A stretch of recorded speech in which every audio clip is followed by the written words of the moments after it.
देखिए क्लास 10 का भी हम लोग पर में 6.1 सॉल्व करेंगे। ये आपके मैट्रिक के लिए बहुत ही इम्पोर्टेंट क्वेश्चन है और ये मान के चलिए कि ये कंफर्म आएगा ही आएगा। देखिए क्वेश्चन सबसे पहले लिखता है कि यदि किसी त्रिभुज की एक भुजा के समांतर अन्य दो भुजाओं को भिन्न भिन्न बिंदुओं पर प्रतिच्छेद करने के लिए एक रेखा खींची जाए तो ये अन्य दो भुजाएं एक ही अनुपात में विभाजित हो जाती है। तो देखिए क्वेश्चन के अनुसार सबसे पहले हम फिगर बनाएंगे। सबसे पहले यहाँ पे क्या लिखा है, यदि किसी त्रिभुज, मतलब सबसे पहले यहाँ पे एक त्रिभुज है, एक त्रिभुज बना लेते हैं, ठीक है।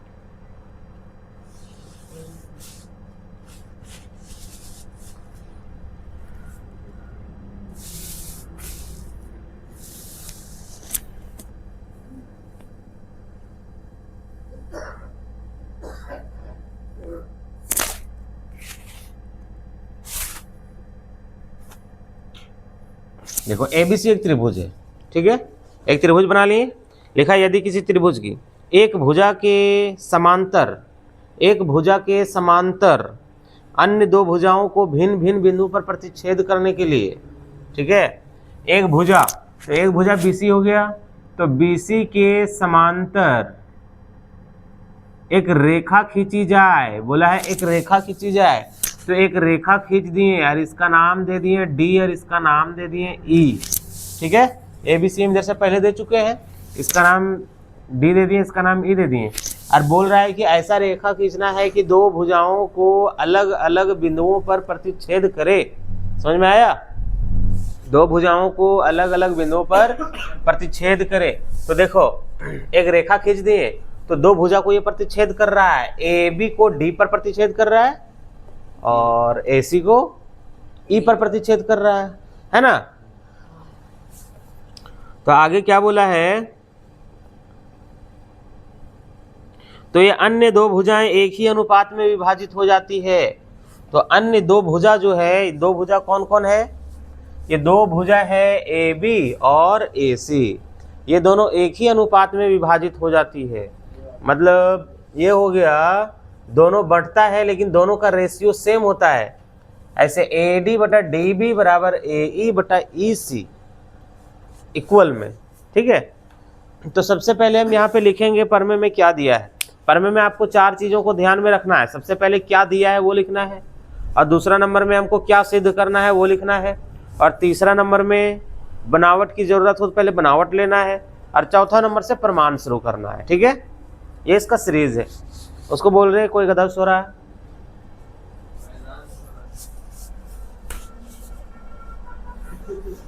इधर इधर आ जा, चल इधर इधर आ जा, इधर इधर। हाँ ये ठीक है। तो सबसे पहले हम यहाँ पे लिखते हैं क्या दिया है। तो दिया है कि एबीसी एक त्रिभुज है, दिया है ना, जिसमें, और इसमें क्या किया गया है, इसमें भुजा बीसी के समांतर एक रेखा खींचा गया है, क्या, डीई, ठीक है, जिसमें भुजा बीसी के समांतर एक रेखा डीई खींचा गया है। और ये डीई क्या करता है, डीई एबी और एसी को दो बिंदुओं पर प्रतिच्छेद करती है। क्या करती है, दो बिंदुओं पर प्रतिच्छेद करती है। देखो AB को D बिंदु पर प्रतिच्छेद करती है और AC को E बिंदु पर प्रतिच्छेद करती है, ठीक है। फैजान इधर आओ, आगे यहाँ पे आ जाओ। ये हम यहाँ पे लिखेंगे, है ना। तो यहाँ पे लिख देते हैं, दिया है कि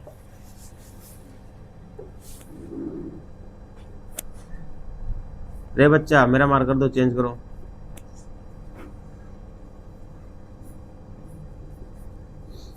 दिया है कि एबीसी एक त्रिभुज है।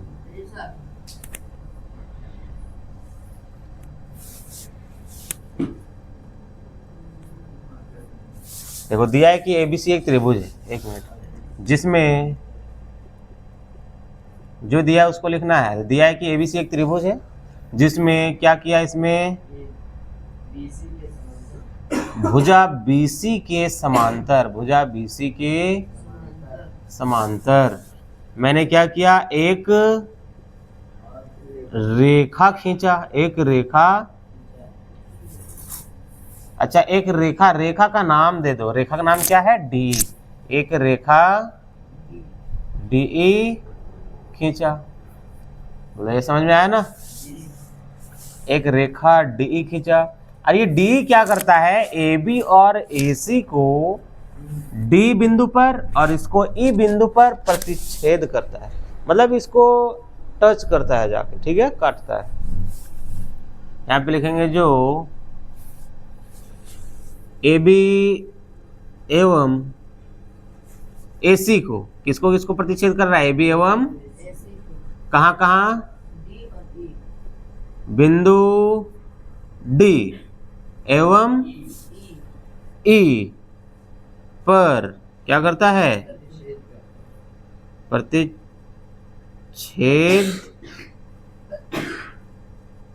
करता है।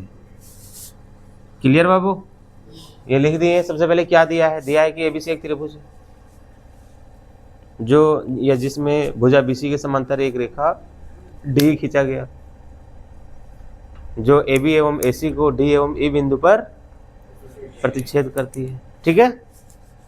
चलो अब इसको आगे बढ़ाते हैं।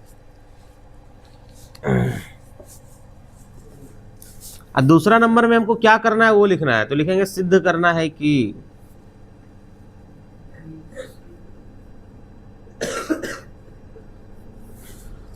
क्या सिद्ध करना है, लिखा है ये दो भुजाएं एक ही अनुपात में विभाजित हो जाती है, सेम रेशियो में डिवाइड हो जाती है। तो सिद्ध करना है कि हो जाएगा AD बटा DB, क्या सिद्ध करना है, AD और बटा DB, अब बराबर इधर इसी तरह से AE बटा EC, AE बटा EC। देखो ये चीज हमको प्रूफ करना है, ठीक है, समझ में आया रे। सिद्ध करना है कि AD बटा DB बराबर AE बटा EC।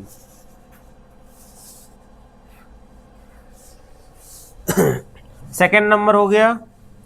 तीसरा नंबर में आता है आपका बनावट, ठीक है, बनावट। इसमें कुछ कंस्ट्रक्शन हम करेंगे, कुछ रचना करेंगे, ठीक है, और उसको यहाँ पे दिखा देना है कि मैंने यहाँ पे क्या किया। तो यहाँ पे देखो क्या कर रहे हैं, बनावट कर रहे हैं, बनावट नहीं करेंगे तो आंसर नहीं ला पाएंगे, ठीक है।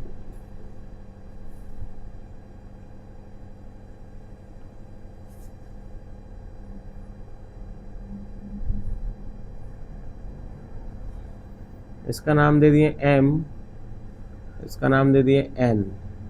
देखो यहाँ पे लंब बनाया, ठीक है,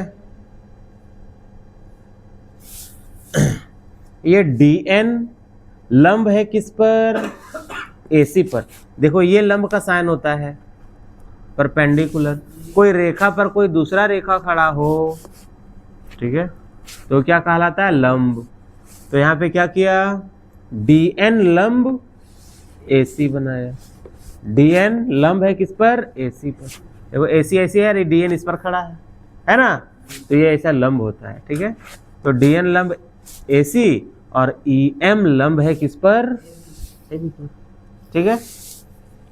तो लिखेंगे ये जो है EM लंब है किस पर, EM AB पर है, EM लंब AB एवं DN लंब है किस पर, AC पर, एवं DN लंब क्या है, AC, DN लंब AC। क्या किया, बनाया, DN लंब AC बनाया, ये बना लिया, लंब बनाया। उसके बाद देखो इसमें क्या करना है, इसको यहां से लेकर के इस C तक मिला देना है, अरे B को लेकर के E में मिला देना है, ठीक है।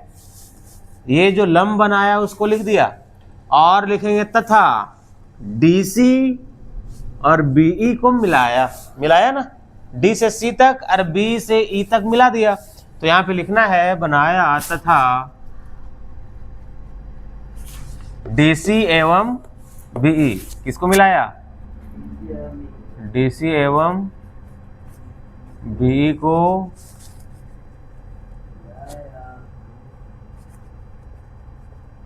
मिलाया। बोलो आप लोगों को ये समझ में आया? दिख रहा है कि नहीं? अरे बाबू अभी तो शुरुआत है। अरे नहीं दिख रहा है। अभी देखिए नंबर है परमाणु का, ठीक है। परमाणु ले लेंगे सबसे पहले त्रिभुज ADE में। किसमें लेंगे? त्रिभुज ADE में। हमको जिस हिसाब से लाना है उस हिसाब से लेंगे। AD और बटा में DB लाना है, तो AD हमको मिलेगा त्रिभुज ADE में, AD मिल जाएगा। तो यहाँ पे लिखेंगे area of ADE, area of ADE, AR से एरिया, ठीक है। एरिया ऑफ ADE मतलब क्या हो गया? त्रिभुज ADE का क्षेत्रफल। तो एरिया ऑफ ADE त्रिभुज का क्षेत्रफल बराबर होता है 1/2 इंटू बी इंटू एच। ये फॉर्मूला है, समझ में आया? 1/2 इंटू बी इंटू एच, ये क्या है? फॉर्मूला। अभी देखो अब हम इसको आगे बढ़ाएंगे तो ये 1/2 का 1/2 इंटू बी। बी में आप वो लिखो जो आपको लाना है। क्या लाना है? AD लाना है। बी से होता है बेस, आधार।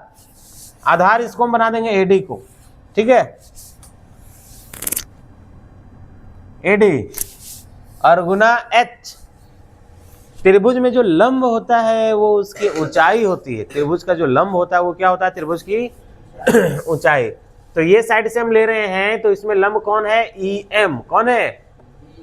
EM। तो यहाँ पे लिखेंगे EM, ठीक है। अब उसी तरह से अब लाना क्या है? DB। DB लाना है। तो ये DB कहाँ मिलेगा? त्रिभुज DBE में। कहाँ मिलेगा? त्रिभुज DBE।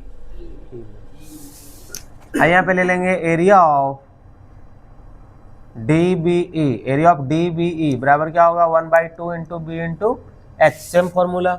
अब बराबर देखो ये हो जाएगा 1/2 इंटू बी। अब बी में हम आपको बताएं जो आपको लाना है वही लिखना। लाना क्या है? DB। तो यहाँ पे क्या लिख देंगे? DB। और गुना हाइट में क्या लिखेंगे? जो इसका लंब होता है वो ऊंचाई होता है। तो ये साइड है तो ये साइड में आ रहा है EM, तो यहाँ पे हम लिखेंगे EM, ठीक है। अब दोनों को एक साथ कर देंगे। अब यहाँ पे एक साथ कर देंगे। एरिया ऑफ क्या है इधर? ADE और बटा एरिया ऑफ क्या है? DBE। अब बराबर इसमें क्या आया था? 1/2 इंटू AD और इंटू EM आया, और इसमें आया 1/2 इंटू DB इंटू EM। अब देखो EM से EM कट गया, 1/2 से 1/2 कट गया। अब इधर क्या बच गया? AD और बटा में AD बटा DB। ये हो जाएगा समीकरण 1, ठीक है।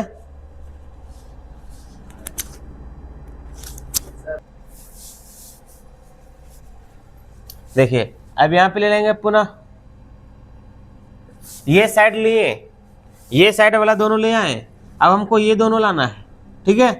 तो देखो ये AE कहाँ मिलेगा? इधर मिलेगा। तो कौन सा त्रिभुज मिलेंगे? ADE में। कौन सा त्रिभुज? ADE। लेंगे पुनः area of ADE, area of ADE बराबर क्या होता है? Formula same 1/2 into B into H. अब बराबर देखो 1/2 इंटू बी में अब वो लोगे जो लाना है। क्या लाना है? AE लाना है। AE लिखो।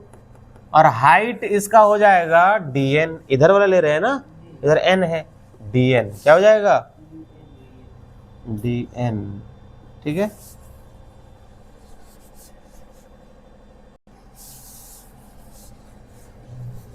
देखिए ये AE लाना था, AE तो आ गया। अभी हमको क्या लाना है? EC लाना है। तो EC हमको कहाँ मिलेगा? EC देखो इधर मिलेगा। तो हमको लेना होगा त्रिभुज ECD। कहाँ लेना होगा? त्रिभुज ECD। ठीक है, तो यहां पे ले लेंगे एरिया ऑफ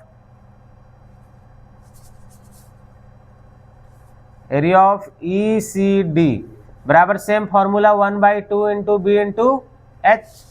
ठीक है ना। अब देखो 1/2 इंटू बी बैस, आधार में इसका क्या आ जाएगा जो हमको लाना है? क्या लाना है? EC लाना है। तो यहाँ पे हम लिख लेंगे EC, और हाइट में इसका वही हो जाएगा DN। क्या हो जाएगा? DN।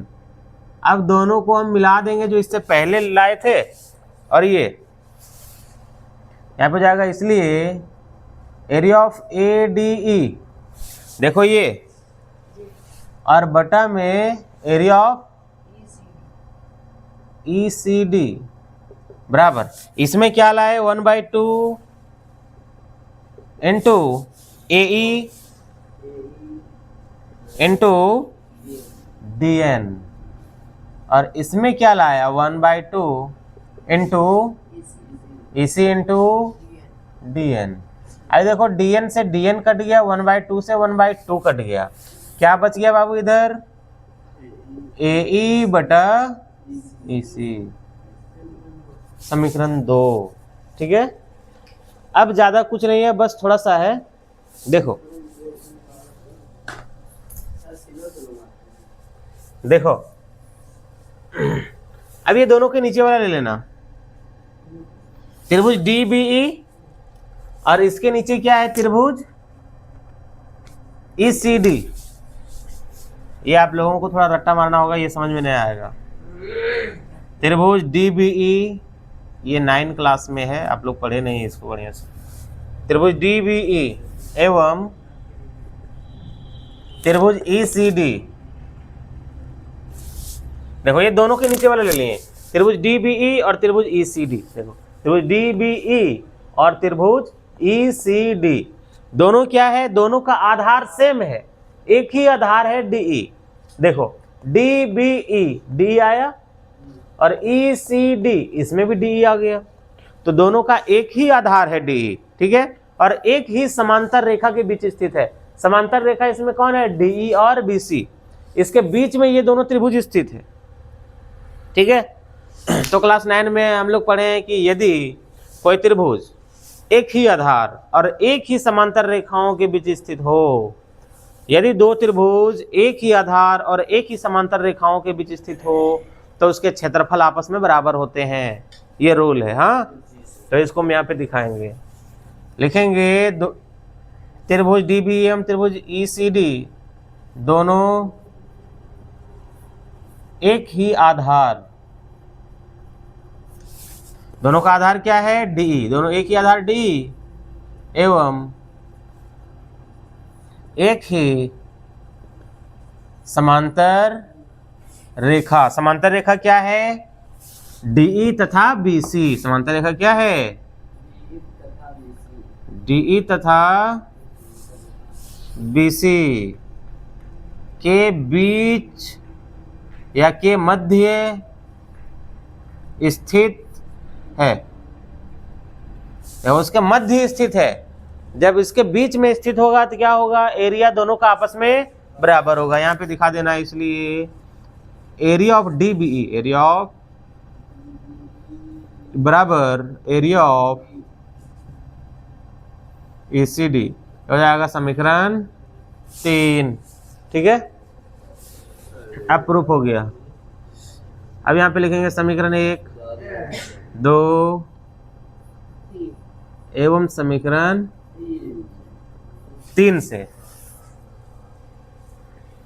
देखो AD बटा DB जो लाना है आप लिख दो, AD बटा DB बराबर इधर लाना है AE और बटा में EC, ये हो जाएगा आपका प्रूफ।